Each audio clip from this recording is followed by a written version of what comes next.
I'm Dan Fitzpatrick at StockMarketMentor.com on Thursday, July 17th, plus 2. That would make it the 19th. What happened on the 17th? Well, Baidu printed what I call a long-tailed cat, which just is a long tail on the bottom of a box. This is a reversal day.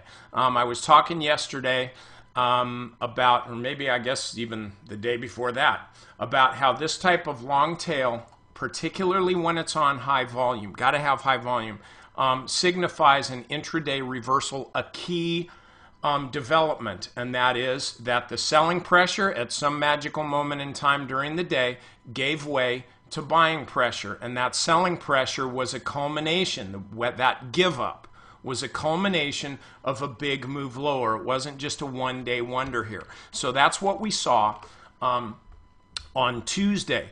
That would be, if you're keeping track of the 3-day rule, which I call actually the 3-day rule of thumb. That's the smart money buys on the first day. That's the real big money that's big enough to print an intraday reversal. Smart money buys on the first day, semi-smart money buys on the second day. Finally, let's just say the not-so-smart money buys on the third day.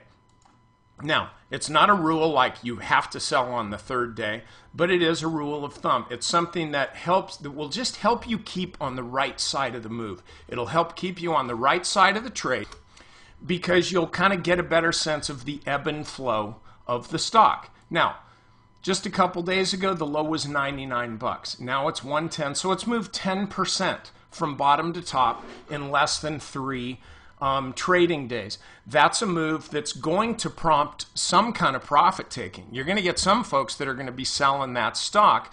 There's also others that are going to be buying. Ultimately, we don't know whether this is going to continue moving up or whether this pattern will reassert itself and the downtrend will continue.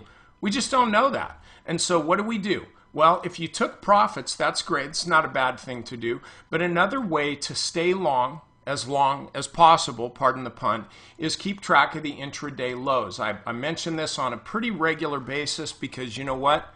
It works. As long as Baidu continues to print higher intraday lows, then you know that the stock is in the hands of the bulls. They're buying any pullback, and they're buying it so aggressively that it's not even getting back to the low from yesterday. So how do we trade this going forward? If you're still long, know that this pattern could very well reassert itself. We could get a big pullback tomorrow, or we could keep moving higher. The way you can make that trade, you can stay in the game, is look at the intraday low of 107.28 there.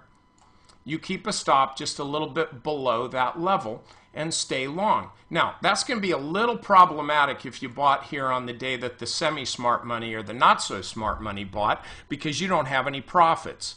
Instead, you're just trying to, cap your losses. You're trying to define your losses. But if you bought during this period of time, you're going to at least have a profit to protect. That way you can stay long, and any pullback in the stock that's lower than today's low of 107.28, any pullback will get you out of the stock with a minimum of damage. Yes, you've lost some of your profit, but at least you've made this good trade. You've got that under your belt, and hopefully you have some experience along with a little extra money, and you can do it again and again and again. Okay, members, over to the strategy session.